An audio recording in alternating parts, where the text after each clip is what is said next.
Mr. Speaker, sir, cooperatives or co-ops were first formed during the Industrial Revolution, a period where workers were generally poor and lived in undesirable conditions. These workers were earning a wage so low that they could barely afford basic necessities. Out of desperation, they chanced upon the idea of operating a co-op by pooling their money together, and they opened their own shop to sell necessities at affordable prices. The birth of co-ops as business entities thus benefited their members by offering members a higher standard of living through the provision of reliable goods and services, savings during purchases, and modest returns from the running of the business. In Singapore, co-ops operate mainly in four primary sectors: campus, credit, NTUC, and services. These cooperatives are governed by their strong social mission to provide a wide range of goods and services to benefit their members and the community at large. The NTUC sector, one of the oldest and largest co-op sectors in Singapore, has the added mission of moderating the cost of living in Singapore to ensure that everyone has access to basic needs. Together, these 85 co-ops in Singapore have served the specific needs of their members and the community at large. Now, compared to other co-ops that are in the business of providing general goods and services, credit cooperatives operate like a quasi-financial institution by providing basic banking services like subscription and deposit savings, fixed savings, and loans to their members.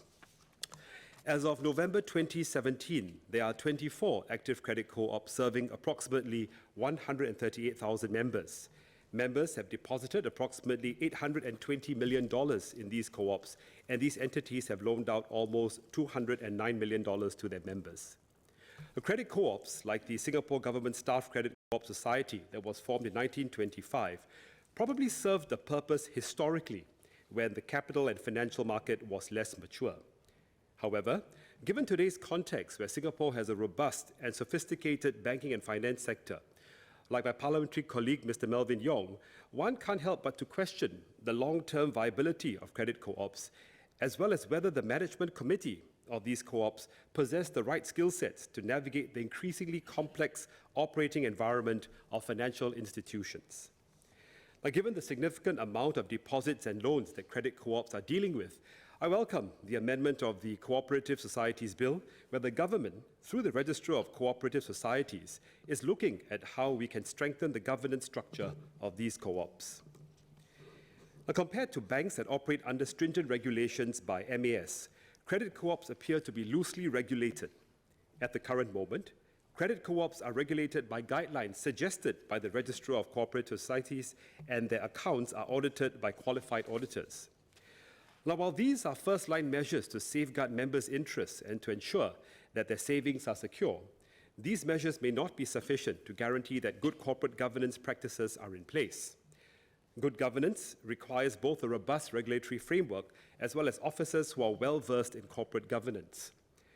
I believe that Clause 55 in the bill that allows the Minister to make rules for or with respect to the qualifications and training requirements of co-op officers is thus a step in the right direction.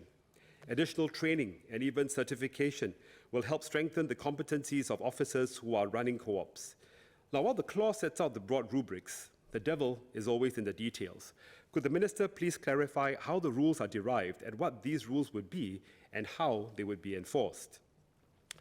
Clause 54 empowers the Registrar to protect a co-op by vesting the Registrar with the authority to remove the Committee of Management of the Society and appoint one or more individuals to take over the management and administration of the co-op when the co-op is mismanaged or when there are instances of misconducts. Given this is a drastic step that is akin to the Board of Directors stipulating the replacement of the management team in a listed company, can the Minister clarify the guidelines or criteria that would be used by the Registrar to ascertain mismanagement or misconduct? Also, what is the profile of the candidates that the Registrar would consider when deciding on who to appoint in the new team? From where will these appointees be drawn from? Would they be drawn from the private, NGO, or public sector? In the event when such an action is taken, how will the government manage the communication such that the members of the co-op and the public will not perceive that the government is taking over the running of the co-op? Mr. Speaker, Deputy Speaker, sir, co-ops have in general brought about positive benefits for their members and society at large. While I've spoken about the need to regulate the government of credit co-ops, it's also important for the government to facilitate the growth and development as they allow people to get together based on common interests and for the common goal of furthering the welfare of the society. As mentioned by SMS earlier, the Running Hour Co-op is an inclusive running club that integrates people with special needs through running. The Silver Caregiver Co-op aims to be a one-stop center to better the quality of life for caregivers of the elderly, and the Silver Horizon Travel Co-op is a social enterprise that promotes active living and learning for elderly by using travel as a platform. These are some examples of how co-ops in Singapore have successfully served a specific purpose for larger good. Clauses 6, 24 and 30 of the amended bill aims to promote inclusivity by clarifying who can be an ordinary member and a management committee member of co-ops, and reduces the minimum number of people to set up a co-op to 5.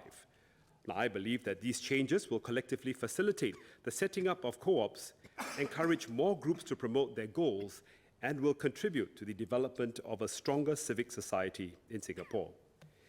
Deputy Speaker, sir, while some co-ops do function as business entities, they also have a strong social mission to help Singapore and Singaporeans.